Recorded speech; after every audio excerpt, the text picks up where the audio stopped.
Hey, Seeing Darkness here. You know, I tried looking for a review for this on the YouTube, Super Game Boy, and I couldn't find a decent one. Everybody talked about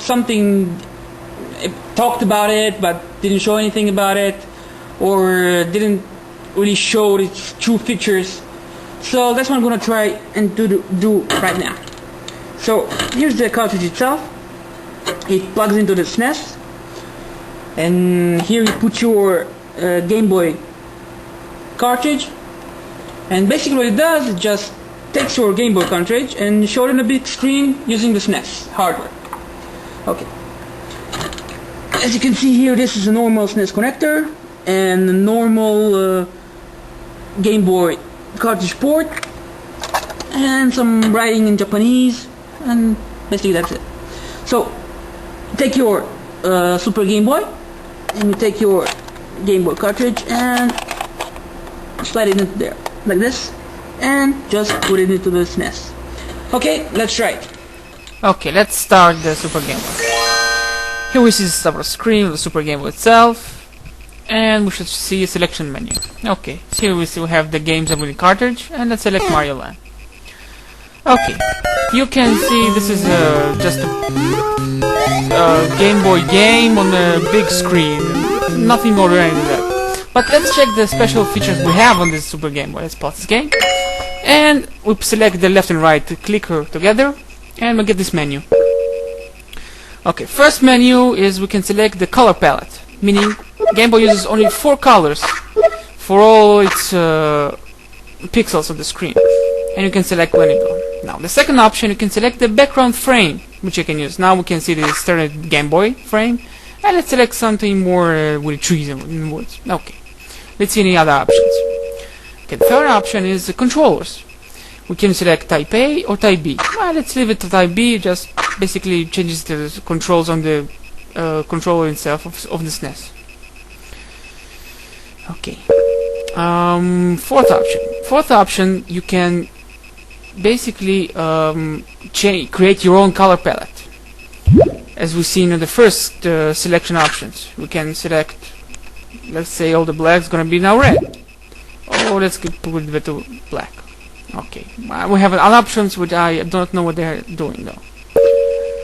And the final option, the fifth option, is basically you can create your own frame. You can draw your own frame with it and whatever. You can select any width, any color, and just simply draw on the background.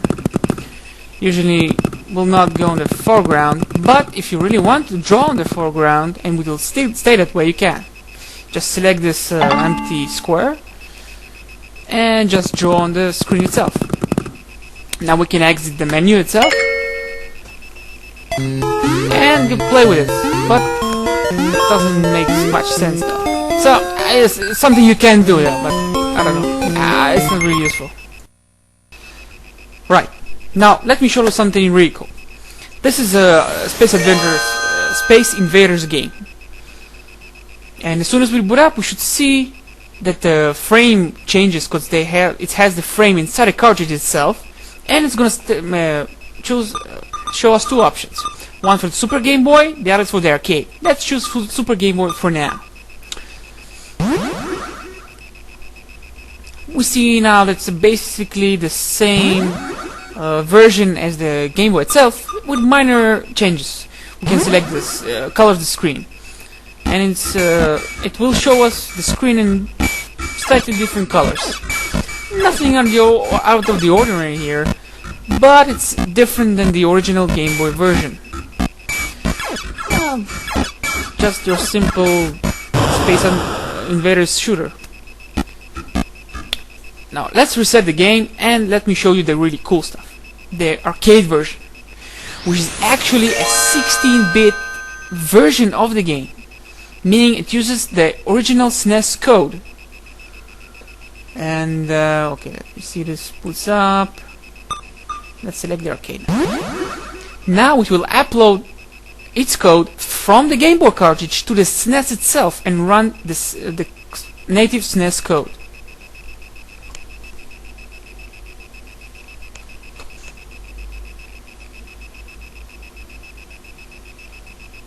this is the native SNES program.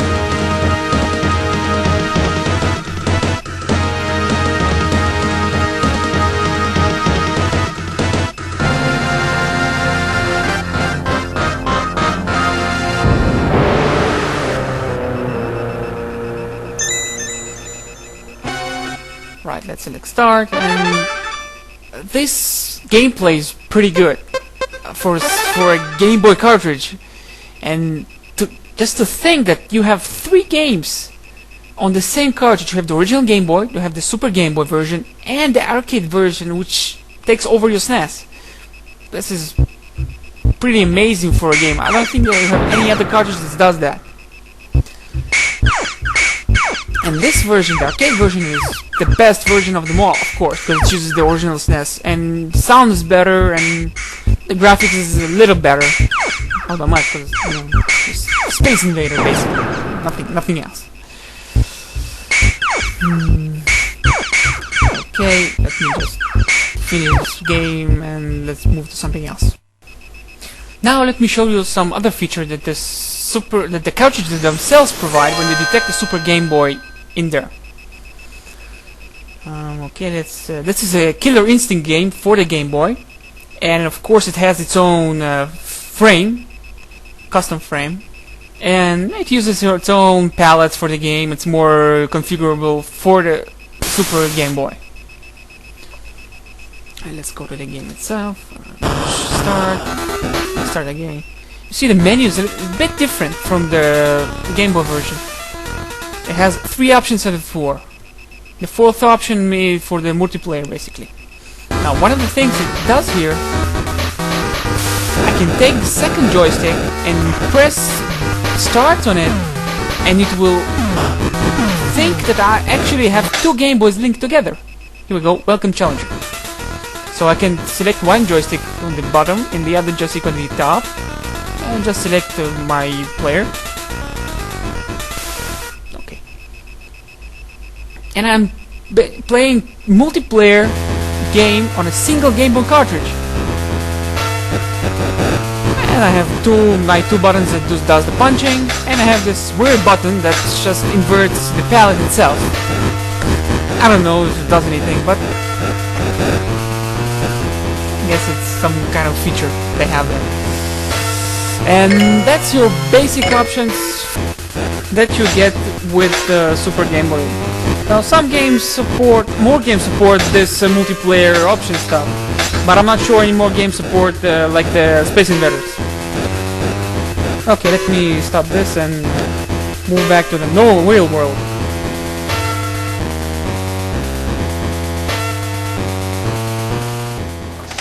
And we're back here.